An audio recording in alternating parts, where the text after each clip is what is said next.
Bien, muy bien. Vamos a comenzar entonces. Bien, primero agradecer las participaciones en el foro de consulta semanal. Finalmente, casi ya para terminar el plazo, escribieron varios estudiantes y como siempre con muy buenos resultados, bastante aportes importantes. Qué bueno. Vamos a trabajar con esos aportes en primer lugar y si alguien quiere decir algo, levanta la mano, me interrumpe y si no, pues continuamos hasta concluir con esos aportes y preguntas y vamos a ver cómo nos va con el tiempo. Les envié un mensaje también en relación a esa participación porque nos parece importante la participación en el foro de consulta, siempre en términos generales en los ciclos, pero ahora estamos entrando a una fase del ciclo que es la más exigente, por decirlo así. Todo el ciclo es exigente, pero entramos a una fase con más exigencia, con evaluaciones más cercanas una de la otra y son personales las dos evaluaciones que vienen, solo la última es grupal.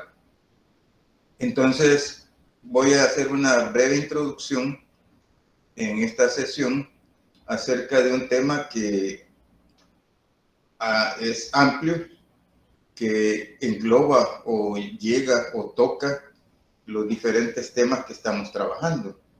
Y lo vamos a ver un poco más a profundidad de esta introducción cuando ya comencemos a trabajar con las cartas de Monseñor Romero. Bien, aquí hay en los trabajos, más bien en los aportes que hicieron al foro de consulta, se abordaron varios temas. Por ejemplo, teología de la liberación, desarrollo, la encíclica Laudato Si, la exhortación apostólica Ad Amoris Laetitia, las deudas externas, qué quiere decir pontífice y el trabajo. El video que les quería compartir es acerca de ese tema del trabajo, pero bueno, vamos a verlo en otra oportunidad. Para trabajar todo esto hay que tener desde la perspectiva de la teología católica y la teología en términos generales, claros dos aspectos. Uno, que es el pecado y que significa liberación. Eso está muy vinculado a la teología de la liberación. Para comenzar, vamos a decir que todos los que escribieron en el foro de consulta acerca de teología de la liberación lo hicieron bastante bien. Hay un aporte ahí, aparte de que todos fueron interesantes, un aporte bastante sistematizado de Marcos David, en el que el compañero ahí resume de esta manera la teología de la liberación. Una vertiente teológica de praxis cristiana, eso es bastante importante tenerlo claro, es teología práctica. Principalmente la teología de la liberación tiende a una preferencia con el pobre, además de utilizar la mediación interpretativa. La mediación interpretativa precisamente es el pobre o los pobres. Especialmente de las Sagradas Escrituras. Evidentemente, toda teología debe responder o debería responder a ese fundamento, a esa fuente, a las Sagradas Escrituras. Además de recurrir a las ciencias sociales y humanas. Todo esto fundamentado en la acción católica, la cual está basada en tres principios: ver, juzgar y actuar. Otra estudiante puso también algo ahí bien importante relacionado a esto. Es una reflexión, dice ella, y posteriormente la acción. Así es. En teología se diría también volver otra vez a la reflexión, como un círculo hermenéutico. Bien, en ese sentido de la teología de la liberación, una estudiante que hablaba también acerca de este tema decía por qué el recelo del Papa, se hablaba en contra de él. Eso es importante tenerlo claro. No, lo que ocurre es que cada teología, por ejemplo, teología de la liberación es una entre muchas, pero que para nosotros es importante en este continente. Hay teología de la esperanza, por ejemplo, hay teología de la vida, teología de la muerte, teología ecológica, hay diversas teologías.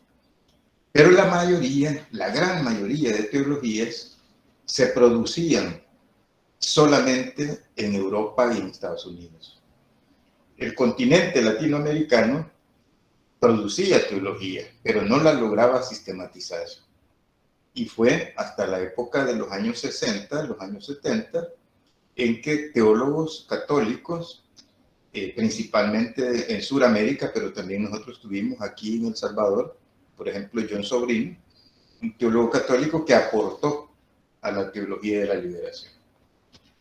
Pero como digo, no existía antes de esto una teología latinoamericana. Todas las teologías hasta ese momento eran teologías europeas principalmente y algunas teologías norteamericanas, pero principalmente europeas. Entonces, claro, cuando aparece una nueva teología, una nueva reflexión de interpretar la palabra de Dios, entonces la iglesia tiene sus recelos. Eso es normal. Entonces el Papa del momento tenía sus recelos acerca de esta nueva forma de interpretación, nueva forma en aquel momento, hoy ya tiene sus años. ¿Por qué? Porque la teología católica, y en algunas iglesias también es así, protestantes, la teología tiene rigurosidad científica.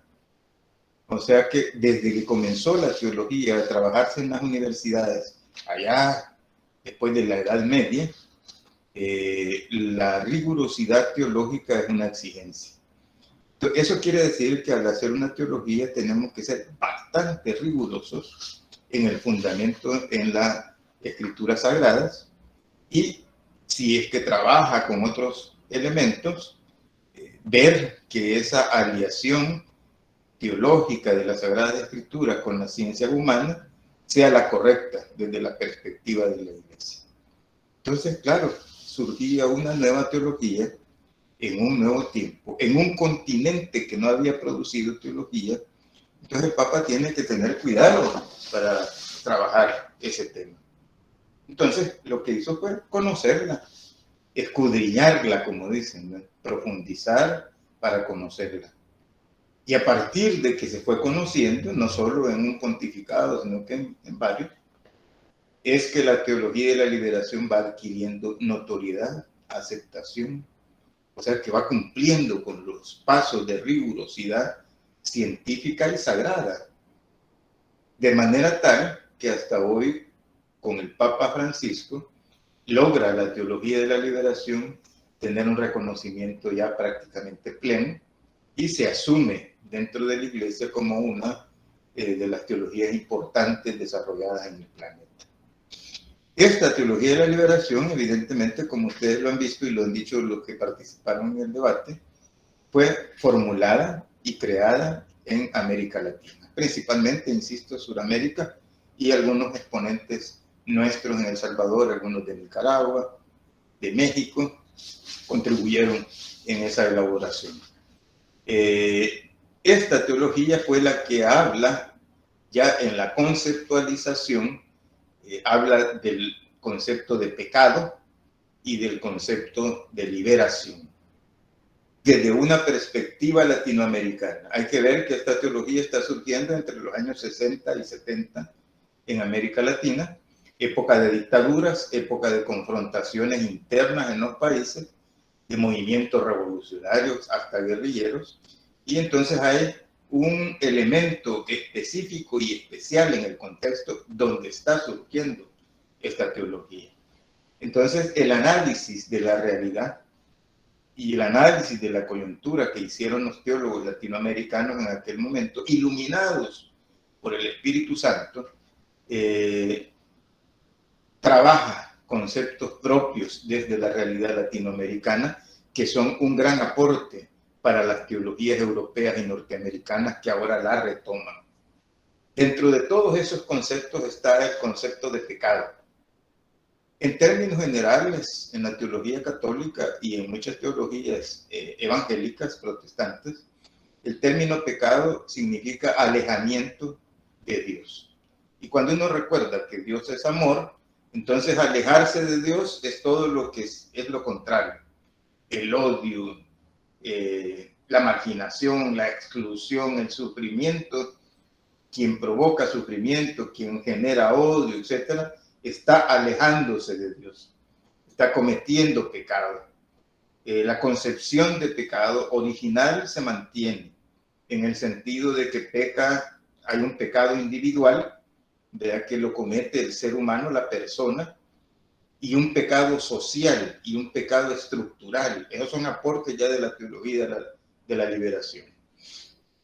Esa connotación del pecado individual se mantiene en la teología latinoamericana, pero también se agrega a la reflexión la concepción del pecado social y el pecado estructural. Monseñor Romero lo va a trabajar en sus homilías y en su pastoral. En esa concepción, entonces, el pecado tiene más dimensiones que el personal. Por decir algo, el pecado personal puede ser de que yo veo a una persona que está sufriendo hambre, que no tiene empleo, que vive en condiciones paupérrimas, etcétera, y no hago nada. En ese sentido me estoy alejando de Dios, porque Dios haría algo o quiere que su colaborador, en este caso el cristiano católico, haga algo para sacar a aquella persona del sufrimiento. Bien, ¿cuál es la connotación social de eso? Es que el pobre es producto de un sistema social y un sistema estructural que provoca y genera pobreza, marginaciones, exclusiones, empleos con salarios poco dignos, en condiciones inhumanas, etcétera, etcétera. Entonces ahí va el análisis social. No es solo ese pobre único individuo al que yo me refiero, sino que hay pobres en esa sociedad. ¿Y por qué son pobres? En la connotación individualista, uno podría decir, bueno, yo voy a darle de comer, le voy a dar un plato de comida a este pobre, y qué bueno, está actuando de acuerdo al amor de Dios. Pero como no es solo un pobre, sino que son millones de pobres en América Latina, y en El Salvador también una gran cantidad de pobres, entonces ahí viene el análisis de que la pobreza ya es social y es estructural. ¿Qué puede hacer entonces el cristiano, que es parte de la iglesia, para transformar esa situación de pecado social, de pecado estructural y de pecado individual de algunas personas que no quieren ayudar a que esa persona salga de la pobreza? Entonces, ¿qué puedo hacer yo como individuo? ¿Qué puedo hacer yo como sociedad para ver que este sistema se vuelva más humano, se vuelva más según el corazón de Dios, que es amoroso y misericordioso?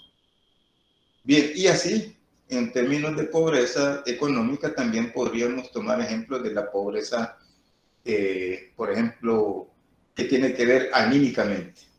Una persona que puede tener mucha riqueza económica, pero que anímicamente está vacía. Por decir, una mujer, que el marido ni lo mira, ni lo ve, está metido en los negocios, en el trabajo, viaja, y ella queda sola con sus hijos. Y entonces la pareja desaparece. Están casados, pero ella ya no tiene una pareja. Y entonces comienza el problema en la pareja. Ahí entonces también hay una pobreza, hay una carencia de amor. Y también allí entonces hay un pecado individual del hombre que hace eso, y también puede ser parte de un pecado social de un grupo de seres humanos o de hombres y mujeres que priorizan más su trabajo que la relación dignificadora con sus parejas y con sus hijos. Entonces, por ahí va la cuestión del pecado, para decirlo de manera práctica. ¿Cuál entonces es la liberación? Entonces, la liberación del pecado es también otra vez en la vía personal o individual y en la vía social y estructural. Sacar a aquella persona de la condición de pobreza económica, buscar formas de que cambie el sistema y la estructura en un país, es una liberación del pecado. Es una búsqueda liberadora del pecado. Pero también aquella mujer que tiene dinero, pero que vive en esas condiciones de aislamiento, puede ser que hasta de infidelidad del esposo, y que sufre por esa situación. Ahí hay un pecado individual, que a lo mejor también es un pecado social de muchos hombres que hacen eso. Y por eso es que hay estudios teológicos y de otras ciencias para examinar toda esa situación. Entonces, la liberación es algo que va del individual a lo social y a lo estructural. Delia, dígame. ¿Sí, Delia? Levantó la mano, Delia. ¿O es un error? Hola, hola.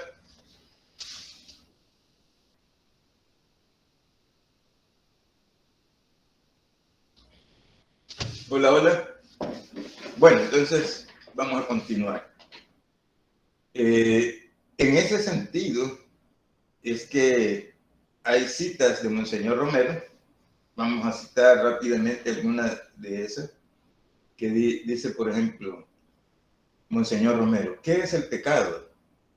El pecado es la muerte de Dios. Es lo que hizo capaz de llevar a Dios hasta morir en una cruz, porque solo así se puede perdonar. El pecado es el atropello a la ley de Dios, es pisotear el designio de Dios. El pecado es irrespeto a lo que Dios quiere. Entonces, se fijan, es un alejamiento de Dios. Hay otra cita de él en relación al pecado que dice, las masas de miseria, dijeron los obispos en Medellín, son un pecado, una injusticia que clama al cielo.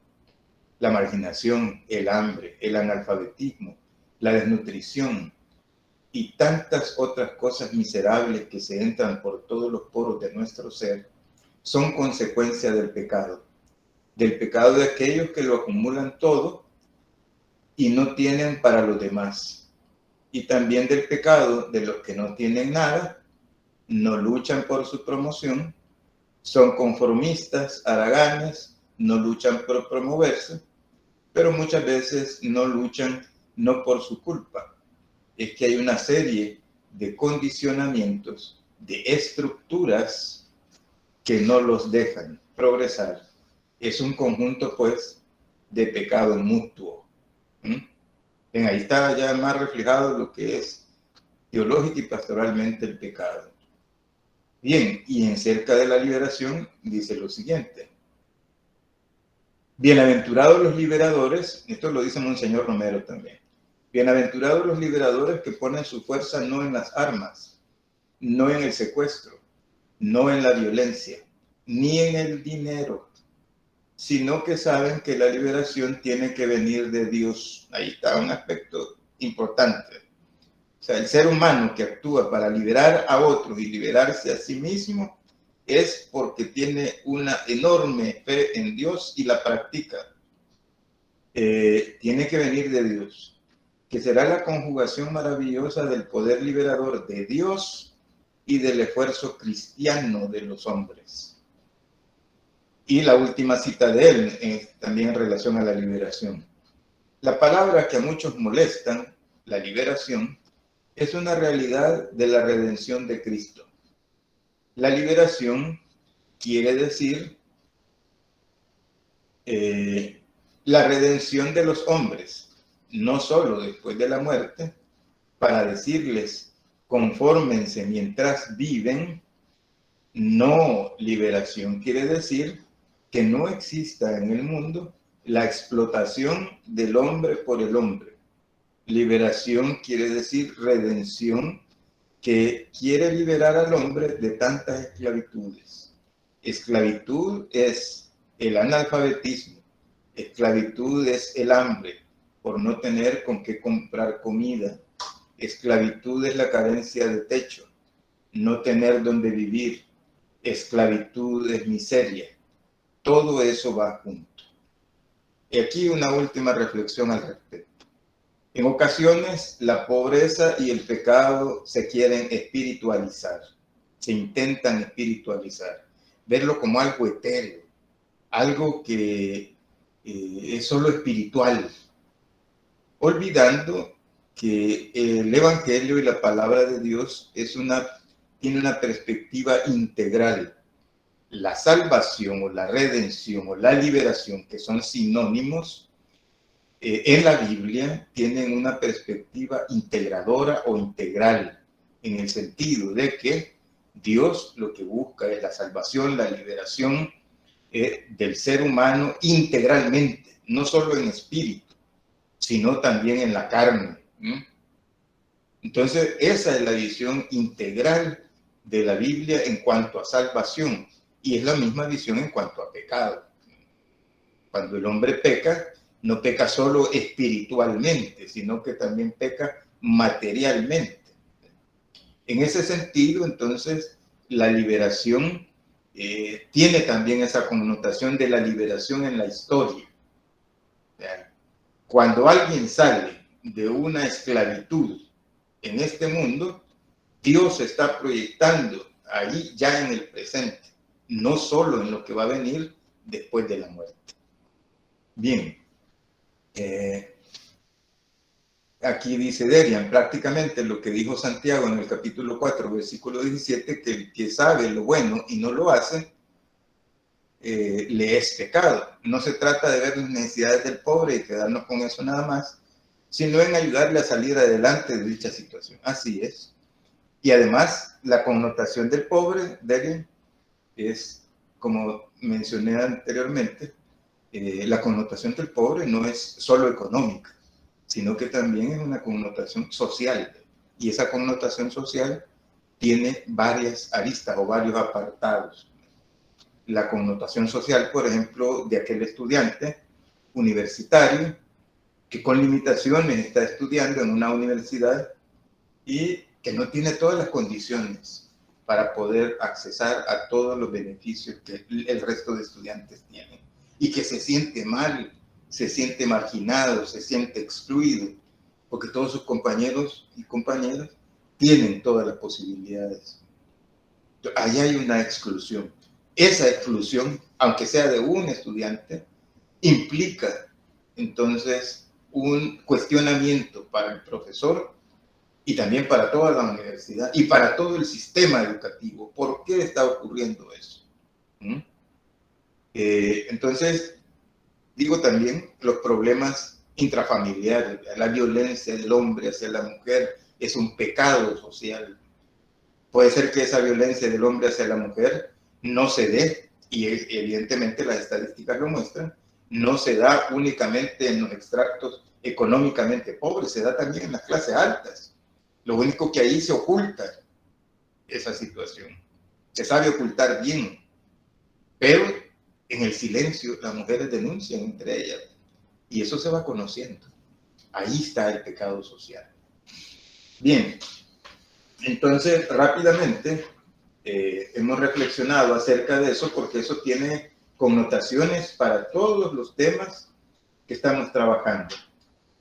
Bien, seguidamente entonces podemos comenzar con los otros temas.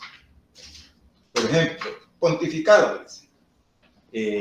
Una estudiante mencionaba ahí en el foro de consulta que ¿qué es eso? Bien, el pontificado o la palabra pontífice tiene como varios orígenes. Un origen muy antiguo es que ese término significa puente. Eso fue antes de la conformación del Imperio Romano. Antes del Imperio Romano. Entonces, en las tribus anteriores a eso, se hablaba mucho de que habían seres humanos que eran puente entre los dioses y los seres humanos. Y a esas personas las designaban como pontífices. Posteriormente, en la época de los Césares romanos, Julio César fue uno de los césares que trabajó mucho en la cuestión de la calendarización que hoy tenemos, el calendario. Y en su época, en el Imperio Romano, existían hombres dedicados a la organización de los días festivos y los días no festivos. Y él, como emperador, le gustaba esa tarea. Ya se había autonombrado como dictador Maximus, que en la época era un término importante en la organización romana, en el Imperio Romano. Pero también se autonombró como Pontífice Maximus. Los pontífices en la época del Imperio Romano eran esas personas que se dedicaban a estudiar los astros y que a partir de los astros iban designando días festivos y también a partir del surgimiento de cada uno de los césares. Entonces él, en medio de ese conglomerado o de ese gremio, por decirlo así, de pontífices de esa época, se autonombra como Pontífice Maximus. Y claro, ya era el César, ¿verdad? O sea, era un emperador que se había declarado dictador y que además se autonombra Pontífice Maximus. La historia de él tiene aspectos positivos, pero la mayoría muy negativos. Pero aún de eso, la Iglesia extrae ese término de pontífice y lo consagra, por decirlo así, de algo que hizo daño o de alguien que hizo daño a los primeros cristianos. La Iglesia trae el término, lo consagra y entonces se lo adjudica a los papas. Y entonces ya la connotación ya es con varios elementos. Un ser humano, en este caso el pontificado, el pontífice, que es un puente entre Dios y los seres humanos, pero que además tiene connotaciones en el sentido de importancia, ¿no?, dentro de la Iglesia. Entonces, un ser humano importante que al unir todas esas connotaciones se podría decir como el papá dentro de varios papás. Los obispos como papás, como padres, ¿ya?, padres en connotación familiar, y él como sumo papá. Entonces, por ahí va la cuestión del pontificado. Y claro, al tener ese sumo reconocimiento, tiene una suma responsabilidad. O sea, la responsabilidad es mayor. Bien, vamos a dejar esto del pontificado ahí y vamos a seguir con el otro tema, deuda externa. Alguien comentaba también ahí en el foro debate acerca de la deuda externa, cómo son impagables, etc. No encuentro ahorita quién lo hizo, pero aquí hay que decir algo. Hay un documento que habla sobre la deuda externa, un estudio elaborado en México en el Fondo de Cultura Económica. A quien tenga interés le puedo dar el enlace. Aquí hay un complejo problema que es importante reflexionarlo para nosotros hoy. Vamos a hacer análisis de la realidad, ¿verdad? La deuda externa crece desde que los países supuestamente se vuelven independientes de la corona española o de la corona portuguesa. Ustedes saben bien que la conquista de la gran mayoría de países latinoamericanos fue de la corona española, pero también la corona portuguesa conquistó parte de nuestra América, por ejemplo, Brasil, por eso se habla portugués. Entonces, cuando se declaran las independencias de los países latinoamericanos, la independencia no es tan real como la aprendimos en la secundaria o en la primaria. El bicentenario que estamos conmemorando en esta época tiene una connotación de una profundidad histórica y actual tremenda. ¿Por qué? Porque al inicio se pensaba que los independentistas creaban intereses acerca de toda la población, pero con la historia nos ha demostrado que no. Ellos tenían intereses bastante propios de su clase. Criollos, no eran peninsulares. Los peninsulares fueron los que se fueron cuando se dio la independencia. Y ellos eran criollos, o sea, era una sangre española, pero ya nacidos en nuestras tierras. Entonces ellos tenían sus propios intereses de clase. Querían ser independientes de la corona, pero eso hasta ahora es casi imposible. ¿Por qué? Ellos querían crear mercados propios, pero no pudieron. Entonces, poco a poco se fueron engarzando en el comercio y la industria mundial, porque era imposible sobrevivir sin engarzarse en toda esa dinámica mundial de comercio. Y poco a poco entonces fueron dependiendo otra vez de las coronas, intentando mantener la autonomía, pero con la dependencia. Imagínense eso desde que nos separamos de la corona. Entonces, ¿qué sucede? Que la dinámica global, ahora, después de la globalización, se comprende que la dinámica global es imposible romperla por un país solo.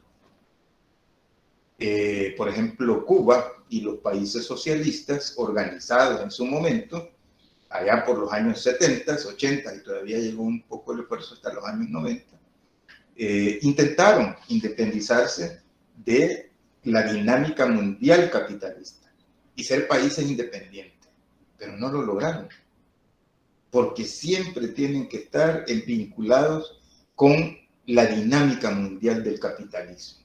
Y si no lo logran, entonces se quedan aislados. Y al estar aislados, entonces siguen sufriendo. El caso de Cuba, por ejemplo, hasta hoy. Claro que Cuba no ha buscado aislarse únicamente, sino que lo ha aislado de Estados Unidos. Ahora ustedes vean las noticias que hasta hay congresistas norteamericanos pidiendo al bloqueo económico. Y también en Europa. Muchas personas están pidiendo ya que termine el bloqueo hacia Cuba. Esa situación de crisis cubana de la economía se da por lo mismo. No puede haber ningún país que sea exento de la dinámica mundial del capitalismo. Tiene que estar en relación. Y de ahí viene entonces la voz de la Iglesia, desde hace muchos años, intentando de que la comunidad internacional tenga unos ojos más amorosos hacia los países más endeudados. Entonces, por ahí está esta situación de las deudas externas. Y el otro gran problema de las deudas externas es que no se hacen los préstamos únicamente para beneficio de la población. Siempre los préstamos han sido para poco de beneficio de la población y para mayor beneficio de clases adineradas. Lastimosamente, así se han constituido muchísimas oligarquías en nuestro país y en otros países latinoamericanos dependientes o subdesarrollados. Bien, ¿quiere decir algo, Derian? ¿No? Bueno, vamos a seguir con el trabajo. El trabajo tiene una connotación sagrada en términos de la teología católica, en el sentido de que, está bien, gracias, en el sentido de que Dios trabajó en el origen de la creación. Y en ese sentido, trabajó 6 días y descansó un día. Ahí hay interpretaciones teológicas acerca también de ese lenguaje en bíblico. Pero en este caso lo importante es rescatar el hecho del trabajo. Y entonces cuando Dios crea al ser humano, para su dignificación del ser humano, es un co-creador. Dios es el creador y el ser humano es co-creador, o sea, es un colaborador de Dios en la creación. Y por eso hasta ahora, cuando alguien tiene una idea novedosa que dinamiza la cuestión del trabajo, ya sea cuando ustedes están trabajando en sus trabajos de evaluación o rutinarios de aprendizaje, se dice es creativo. La persona es bien creativa. Eso tiene que ver con la creación. Y en términos teológicos católicos, eso tiene que ver con la co-creación del ser humano con Dios. Entonces el trabajo dignifica. Pero entonces no es solo, como dijo un estudiante en el foro en el foro de consulta, no es que el ser humano viva en función del trabajo, sino que el trabajo sea para función de la dignificación del ser humano. O sea que hay que trabajar para vivir, no vivir para trabajar. Hay dos sentidos de cómo orientar la vida. Entonces, vivir para trabajar en ocasiones es pecado. ¿Por qué? Porque te exige demasiado a tu cuerpo físico y mental de manera tal que ya no te cuidas, ni psicológica ni físicamente, y descuidas a los tuyos. Y muchas personas que acumulan riqueza son así. Para ellos solo es trabajar toda la vida. Y no importa la esposa, los hijos, o a la inversa, el esposo y los hijos. Trabajar, trabajar, trabajar, trabajar. Cuando es una opción, allí hay un pecado. Es diferente cuando un trabajador pobre tiene que tener su vida desintegrada y trabajar, por decir, en una alcaldía, pero además cuando llega a su casa tiene que emprender con la esposa una venta de semitas, por decir algo, o de quesadillas, porque el presupuesto que gana la alcaldía no le alcanza. Eso es distinto, porque se ve obligado a trabajar.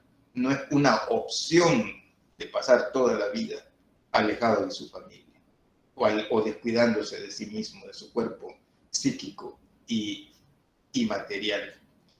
Entonces, la dignificación del trabajo tiene que ver con todo eso. Trabajar como co-creadores con Dios, pero al mismo tiempo dignificar ese trabajo. En este sentido, entonces, todo lo que dicen las encíclicas acerca de la dignificación del trabajo para todas las personas, para los obreros principalmente, campesinos y los empleados. Bien, y finalmente el tema del desarrollo. Aquí en el tema del desarrollo, ustedes ya lo trabajaron, ya lo saben, pero hay un aporte de una estudiante que es bastante conciso e importante en el sentido del desarrollo. Vamos a ver si lo encontramos por aquí. Vamos a ver, dice así. El desarrollo se basa en el bienestar de las sociedades, donde todos tienen el mismo acceso libre y sobre todo el respeto de su dignidad humana. Cuando esta persona habla de acceso libre y sobre todo respeto de la dignidad humana, entonces está hablando de todos los aspectos que necesita para vivir dignamente. En cambio, si hablamos del subdesarrollo, viene siendo lo contrario al desarrollo, en donde reina la injusticia, por ende, dignidad de las personas es violentada. Es correcto, eso es desarrollo y subdesarrollo. Gracias. Y finalmente los escritos del actual Papa Francisco. Laudato Si. Algunas estudiantes colocaron ahí en el foro la importancia de esa encíclica. Léanla, ahí tienen al final de esa lección, creo que es la 6, les da un link para ir donde están los escritos del Papa Francisco. Y ahí está la Laudato Si. Es una importante encíclica, la han retomado científicos para poder seguir analizando la situación del medio ambiente. Grupos que trabajan por el medio ambiente también la han asumido. Es una encíclica muy importante en términos de medio ambiente. Hay un estudiante que preguntaba si hay otros escritos. Sí hay, principalmente sacerdotes y teólogos franciscanos relacionados a este tema de la ecología. En Cáritas también. Pero la encíclica es muy sistemática, muy científica y desde una perspectiva de fe. Se la recomiendo para aquellos que tienen preocupación por el medio ambiente. Todos deberíamos estar preocupados por eso, y hacer algo. Y finalmente la Amoris Laetitia, que no es una encíclica, sino es una exhortación apostólica, también la encuentran en ese link que les da la lección. Y como dice ella, cae para anillo al dedo en este tiempo. Ustedes saben de que cuando comenzó este problema de la pandemia, estuvimos en cuarentena 3 meses prácticamente. Y los reportes de las organizaciones de mujeres o feministas, como le llaman algunos, investigaron. Y hasta hoy tenemos estadísticas bastante escandalosas de los problemas intrafamiliares que se dieron en ese encierro. Muchas mujeres violentadas, niños violentados, padres alcoholizados, etc. Entonces, ante esas situaciones y las situaciones que sigue provocando la pandemia y las injusticias de despidos en los trabajos, entonces también amerita una lectura profunda de esta exhortación apostólica del Papa Francisco. Amoris Laetitia quiere decir amor en la familia. Es de marzo del 2018 y la encíclica Laudato Si es del 2015, que es un poquito anterior a esta exhortación. Bien, vamos a quedarnos por aquí con estas reflexiones. Muchísimas gracias de nuevo a los estudiantes que participaron. Buenísimas reflexiones, aportes. Ahí había algunas preguntas que decían, y yo quiero asegurar que estoy bien en este comentario. Los comentarios que hicieron, todos los comentarios andan bien, o sea que están estudiando. Qué bueno. Bien, entonces abrimos las participaciones, ya quedan pocos minutos, si alguien tiene preguntas, comentarios, aportes, antes de despedirnos.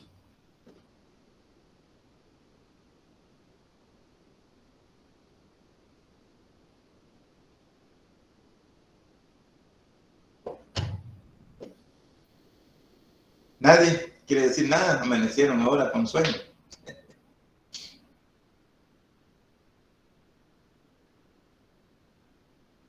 Claro que no, licenciado, solo que nos ha quedado claro. Dani, gracias. Bueno, ojalá. Eso esperamos. También comentarles de que ahí van a tener la evaluación personal. Vamos a tener 3 días, lunes, martes y miércoles. Les va a aparecer la rúbrica, les va a aparecer en la entrada del foro las explicaciones. ¿Qué se espera ahí? Ustedes ya leyeron las lecciones 5, 6, 7, 8 y ya van a tener la secuencia para la 9. Con eso, lo que se espera es que ustedes, fundamentados en las lecciones, trabajen aspectos de la realidad mundial. Puede ser que tenga connotaciones nacionales.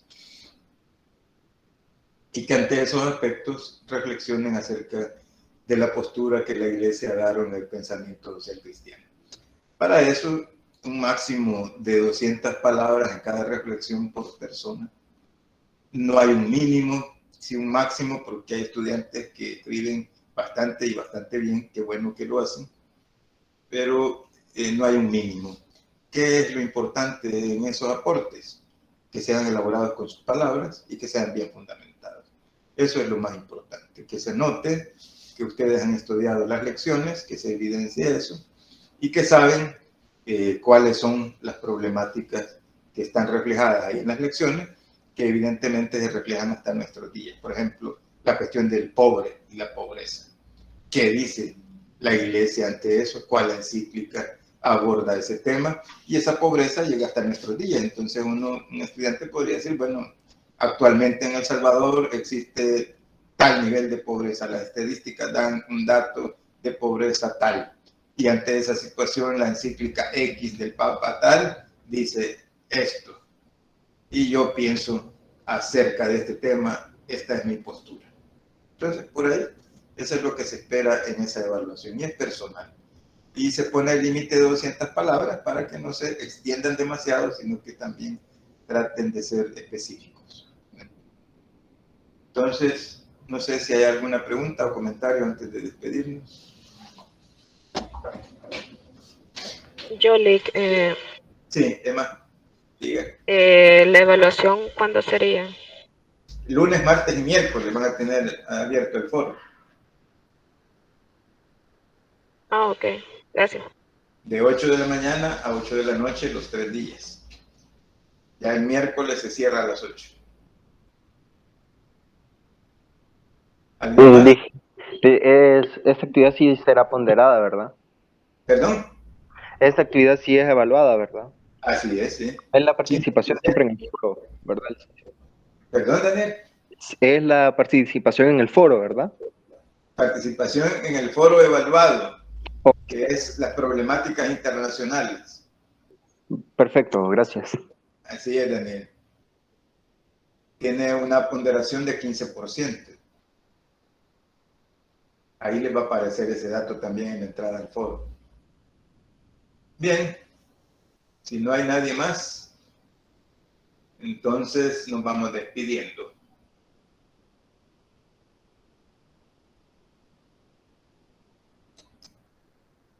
Vamos, profesor, feliz día.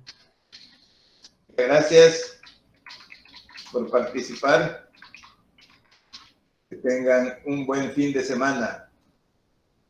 Cuídense. Igual, licenciado. Nos vemos, Gracias, licenciado. Muchas igualmente. gracias. Adiós, feliz día. Gracias. Gracias, iguales. Adiós, licenciado. Hasta Feliz luego. día. Adiós, adiós. Adiós, licenciado. Chao. Adiós. Feliz fin de semana, Lick. Muchas gracias. Igualmente, que disfruten el fin de semana. Cuídense.